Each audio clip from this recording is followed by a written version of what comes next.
Well, hello and welcome to the launch of my new podcast, Note the Past. Today is April 3rd, 2024. And this podcast is really designed to talk about some of the influencers and interests that I've had growing up in my life, with a specific focus on rock and roll. I've been very fortunate to grow up in the San Francisco Bay Area where it was the birthplace of the Kingston Trio at Menlo College and Stanford University back in the 50s. I swam and played water polo with Lindsey Buckingham at Mellow Atherton High School. Incidentally, Stevie Nicks also went to MA. Bob Weir, the Grateful Dead, went to MA for a period of time. And my favorite of all time, Neil Young, who has a ranch up on Skyline Boulevard. So I hope to have guests on and share stories about rock and roll, particularly early rock and roll, top 40 radio and the launch of FM radio, and have these guests share some of their experiences that I also had growing up in this area.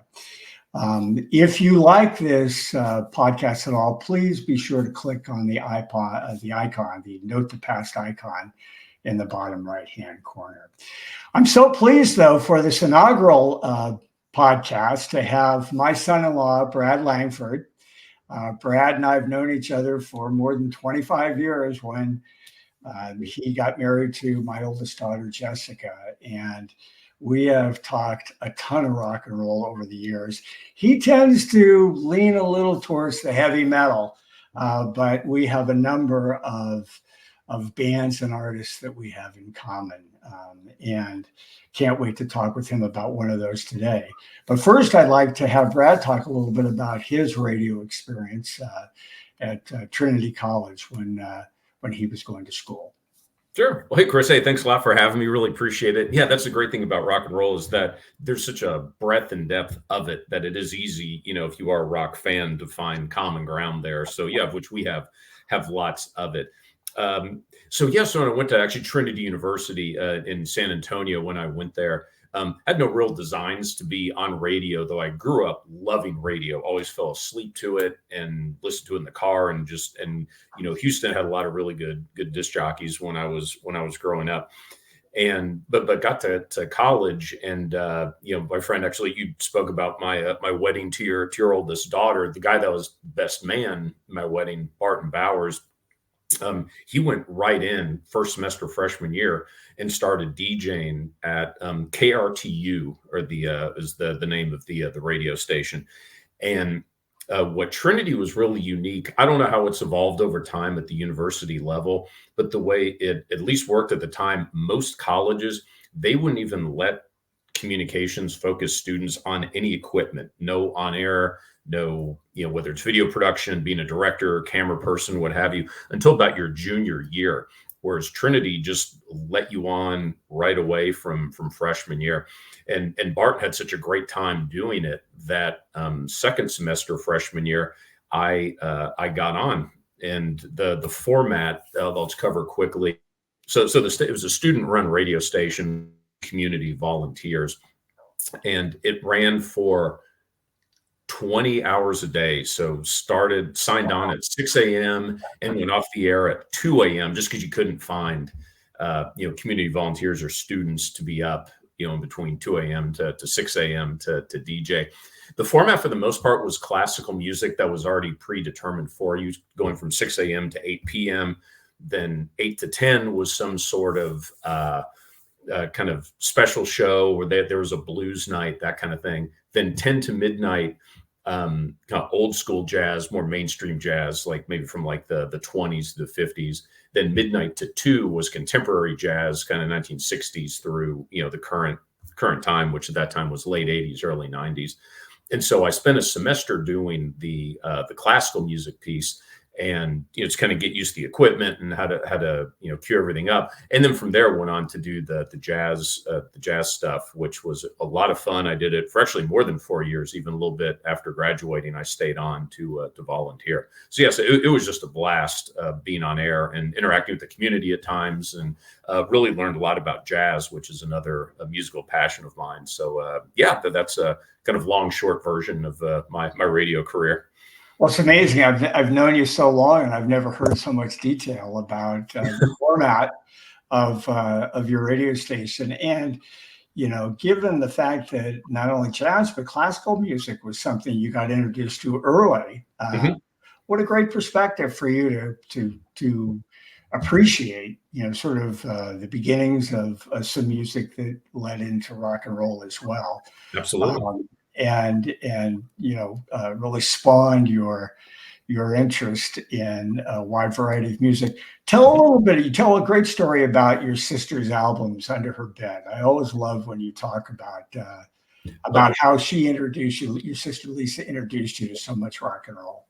Yeah, well, that's one of the benefits of having a older siblings. But as you know, Lisa's a decade older than me. So she already had, quite a record collection.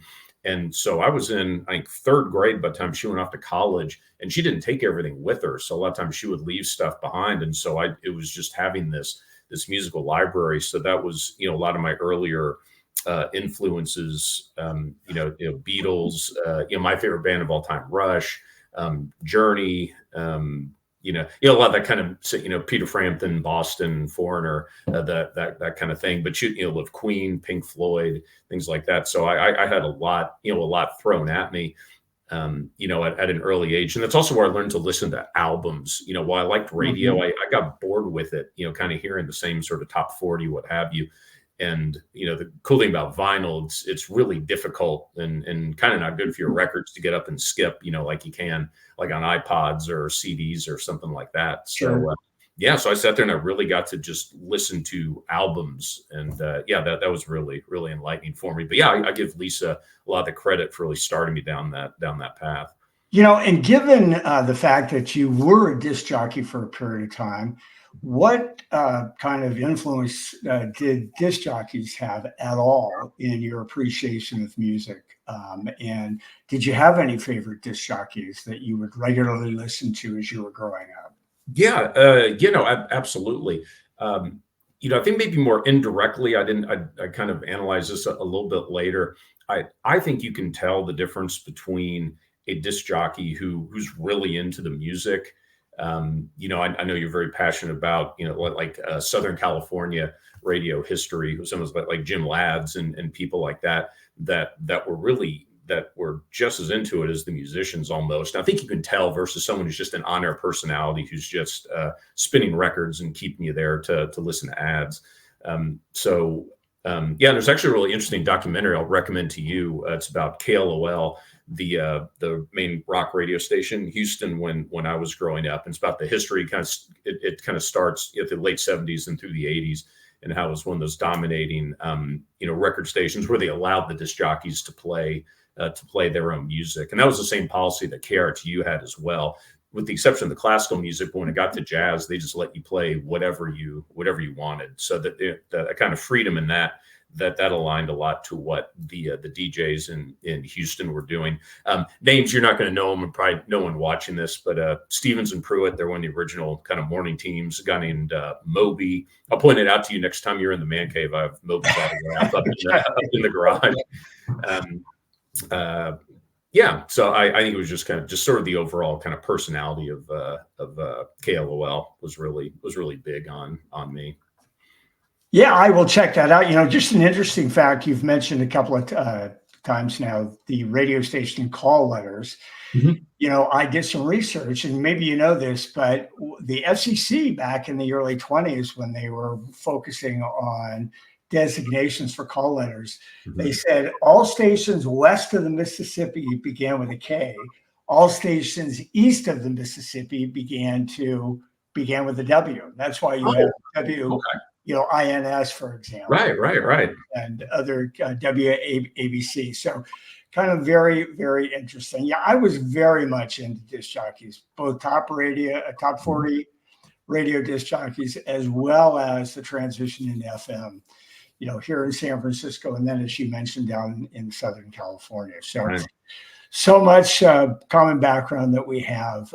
Today, what I thought we would do is to spend a little time talking about Bruce Springsteen. And the reason why I'm bringing that up is because we have 11 grandkids. You have your two beautiful daughters, Jolie and Grayson, Right. and we're trying to pass on the music Right. of our past to our grandkids. And so far, we've had 2 half-day real sessions, in-depth sessions with our grandkids around the Beatles first. We call it Beatles Fest.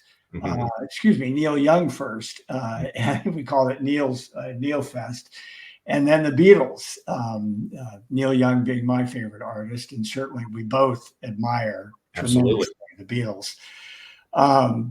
So we want to do one. They've requested one on Bruce Springsteen. So it's a great choice. It's a great choice, and it's an opportunity for us to again pass on that music and stories to another generation. Many of them are already into a few Bruce Springsteen songs that they really like, but we hope to enlighten them and go much deeper into his song catalog, his albums, and certainly some of the favorite videos that we've had in the past. Let me start with just a quick little story. In Seattle, when I was working up there from 1982 to 1986, I stayed out all night to get tickets for the Bruce Springsteen Born in the USA tour. And the venue was the Tacoma Dome, which is south of Seattle, and got 4 tickets for my wife, Cindy, and your wife, Jessica, and our daughter, her sister, Sarah. And we went, and the show was stunning. It was everything you've heard about Bruce Springsteen shows. 4 hours, high energy, lights up and down to give dramatic impact to certain songs. Well, we liked it so much that the next night we went back, just Cindy and I scalped tickets. They weren't together, but I got tickets, and we had a wonderful time. What about you? Are there any specific stories about venues that you've been to or shows that you've read about that stand out in your mind? Yeah, regarding Bruce, so I've only seen him once, which is too bad. I missed him. Well, he played on Easter. He was just in town, a couple of days ago, and I thought about checking him out again. But yeah, obviously Easter that wasn't going to happen. So you mentioned taking Jess to see Bruce. Yes, I've seen him one time. So I saw him at the Oakland Arena, and I believe, it had to have been, I think it was late '99, because at the time Jess was pregnant with your first grandchild, Jolie. So technically, Jolie has seen Bruce, but me, Jess, -4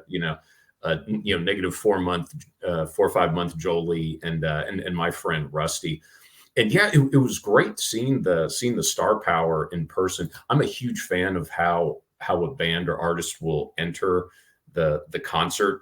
Some people just kind of walk out. Sometimes, there's some kind of sleight of hand, but it was just great. You saw them just one by one, and he has a large band, as you know, at any given time. And it's kind of slowly walked out one by one, kind of underneath Max's drum riser, like a door that was backlit, so it's like they're emerging from light, like at the end of Close Encounters or something.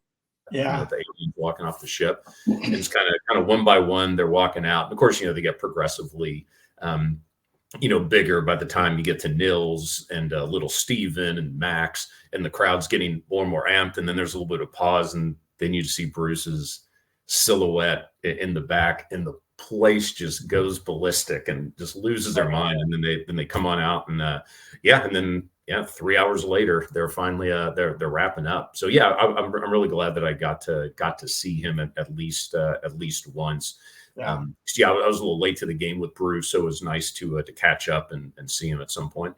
Well, you'll be able to catch up more, I'm sure. I've seen him 4 or 5 times now over the last 3 or 4 decades, and every time he didn't disappoint. And it just, the energy, the music is just spectacular. You and I just the other night we were talking about albums, and you rightfully pointed out to me when I talked about the song "Darkness on the Edge of Town." I thought it was on the album "Darkness on the Edge of Town," when in fact, well, it is. I'm sorry. It is. Yeah, I think there was a different song, but yes, it was a different song. I'm sorry. But anyway, the song that really got me into Bruce Springsteen was "Streets of Fire." Off of Darkness on the Edge of Town. And that song in 1978 just did it for me. And ever since that point, I've just been a huge fan. Are there any particular songs that stand out for you that just send you whenever you hear them?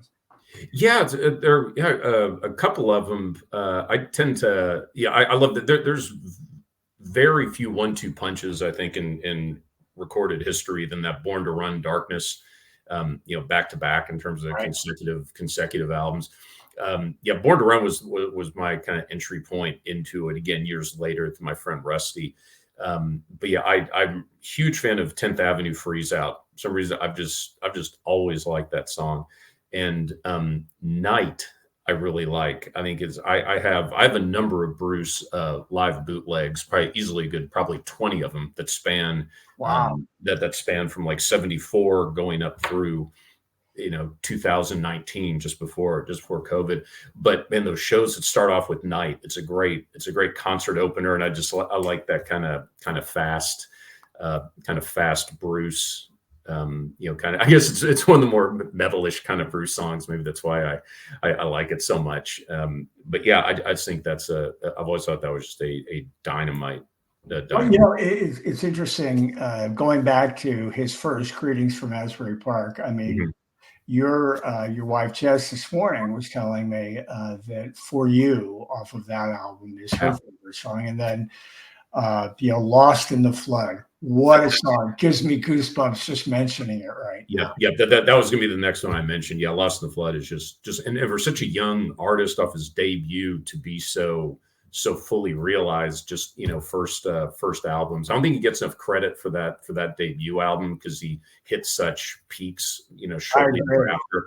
But yeah, Greetings is never really talked about in the same way as like Van Halen's first album or Boston's first album or Guns N' Roses' first album or Counting Crows, Pearl Jam, that hit these home runs right out of the bat. But yeah, I think it certainly deserves to be in the conversation with. Well, that's one of the things that we're going to do on a future podcast is to talk about great debut albums. And I think it would be a lot of fun to do that. Then you go on to The Wild, The Innocent, and the E Street Shuffle. I mean, my goodness, some of the songs that are on that Incident on 57th Street, for example. I mean, some of those songs just blow you away coming out of those early albums, certainly later albums as well, but some of those early albums.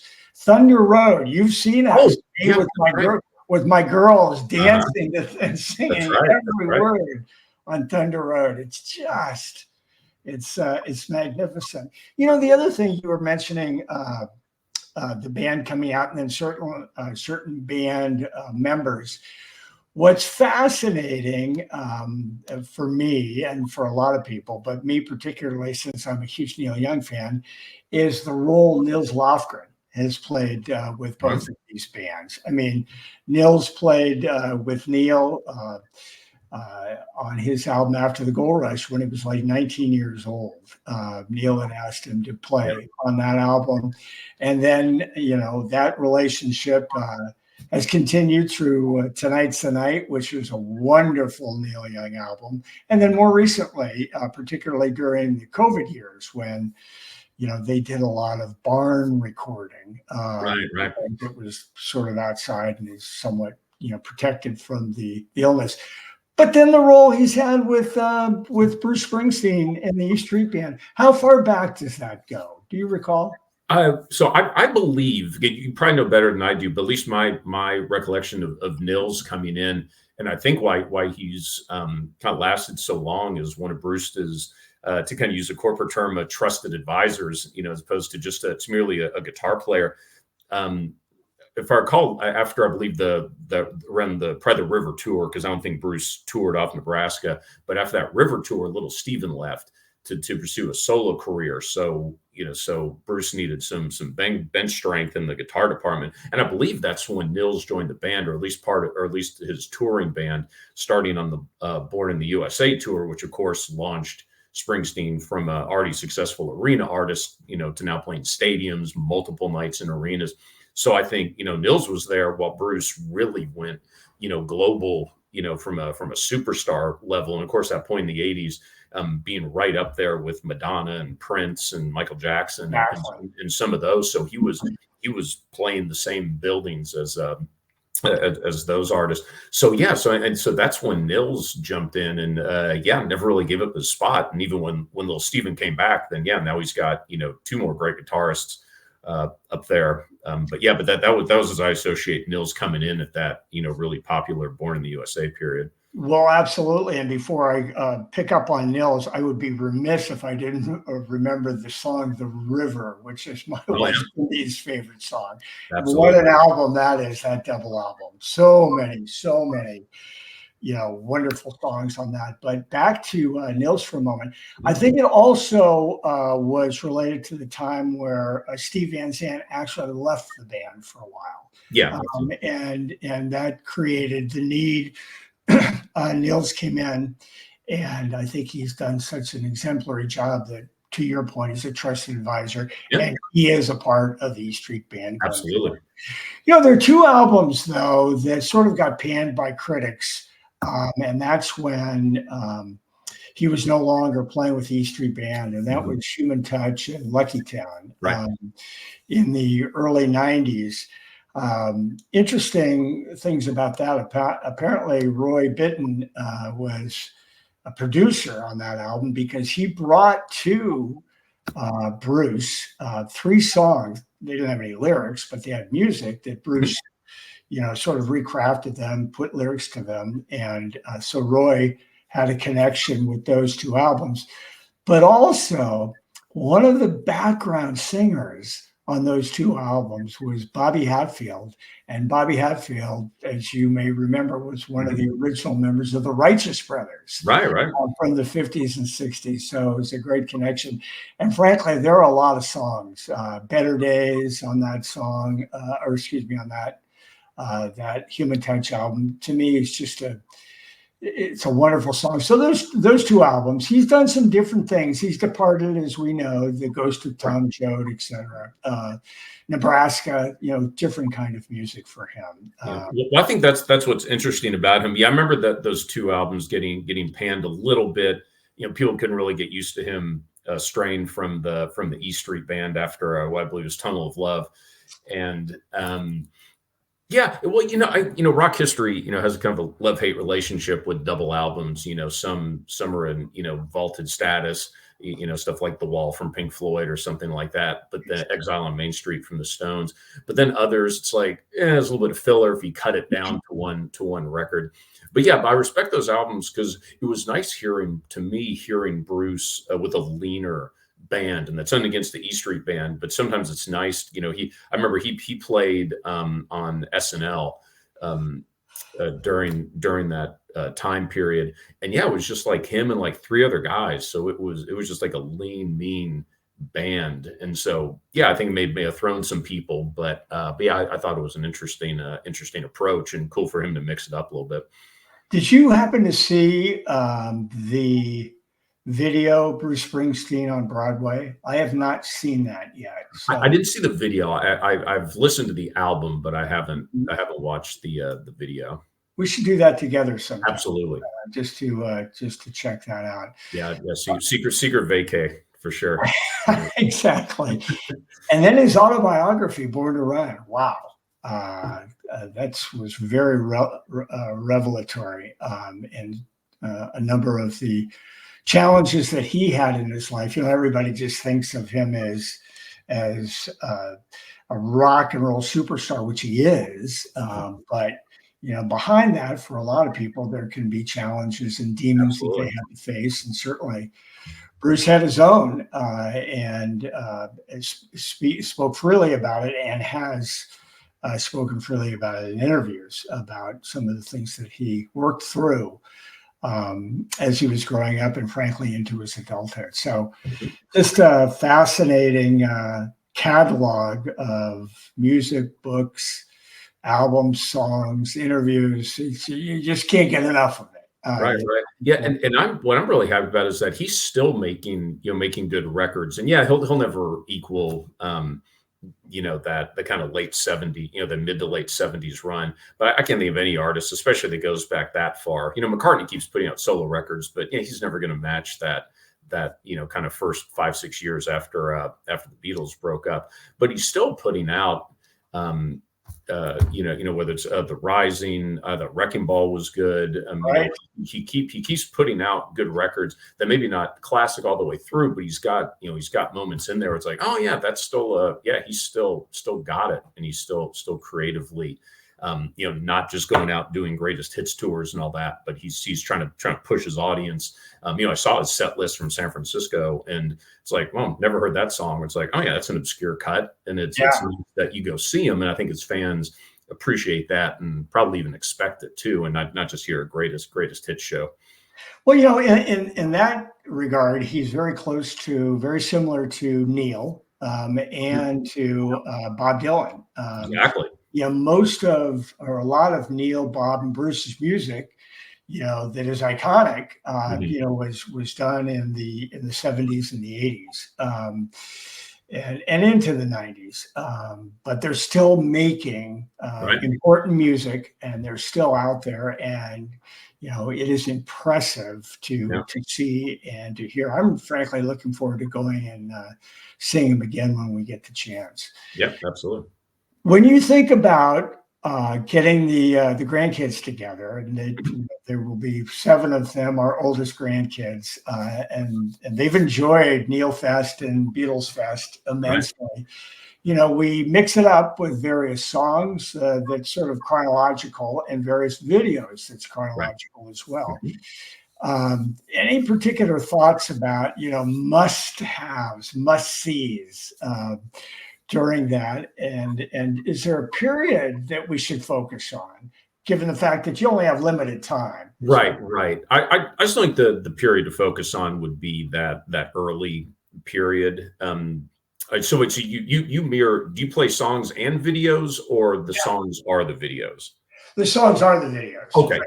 Yeah. So for that, we'll see, and that's great, and that's no knock on the Beatles or Neil, but Bruce is a very dynamic performer, and I've seen a lot of them.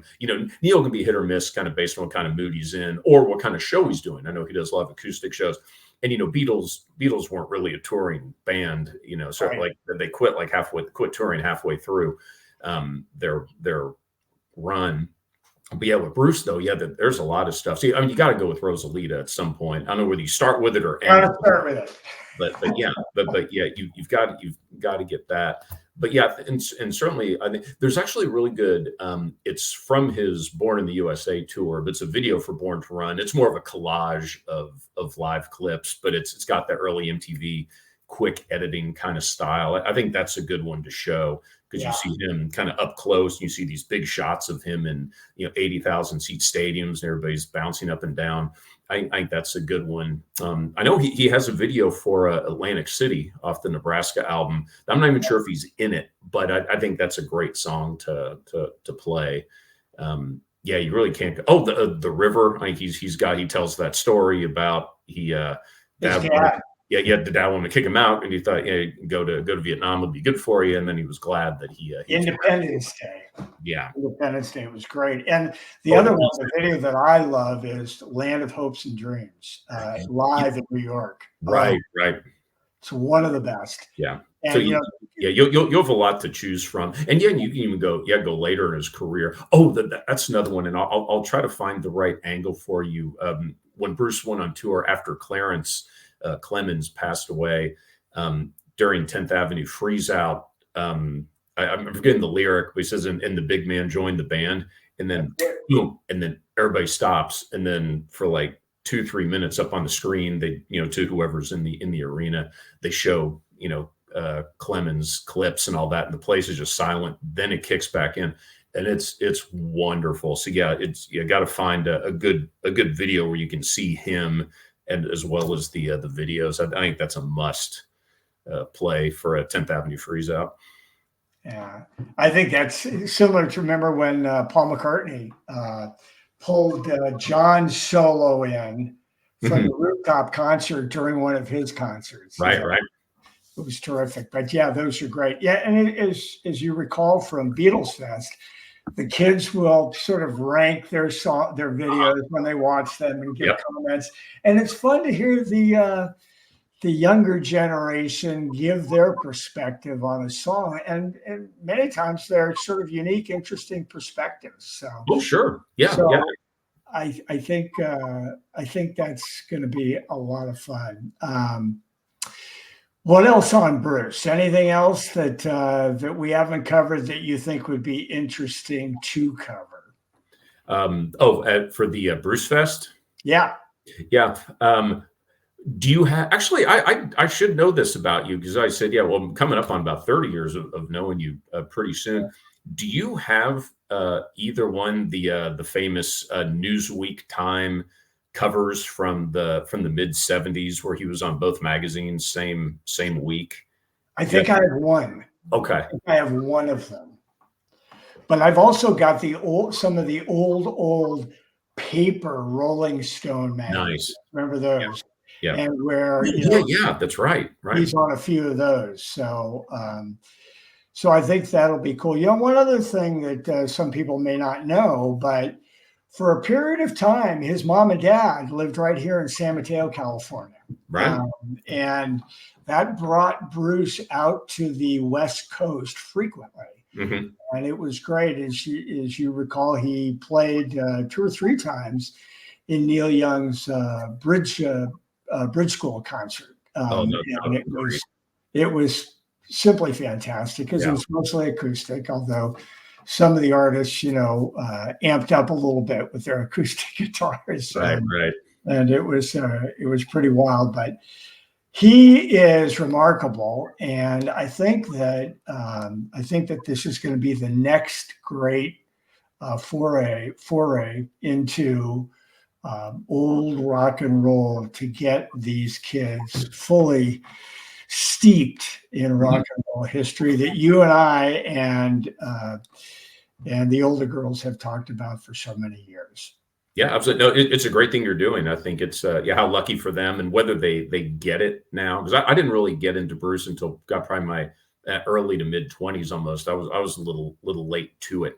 To him, but it's great because I didn't. That was one thing my sister didn't have. She had no Bruce in her collection, so it didn't quite resonate with me, because he didn't really become a radio star until 83, 84.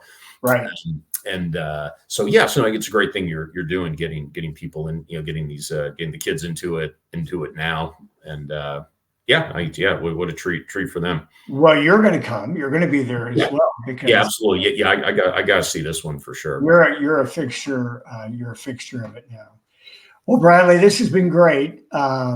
Hearing your stories about your time at Trinity in your school radio station, and the different format, and the types of music that you're exposed to is just wonderful. I'm hopeful that I'm going to have a couple of guests who have been in Top 40 radio, as well as made the transition to FM radio, freeform radio on as well. So it'll be interesting to get their perspectives, much like we just got yours.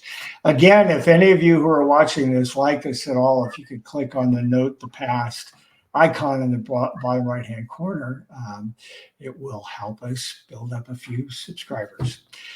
Thanks, Bradley, so much for coming today, joining, and I'll see you real soon. Yeah, Chris. Yeah, this is a lot of fun. Keep doing this. Okay, great. Thanks.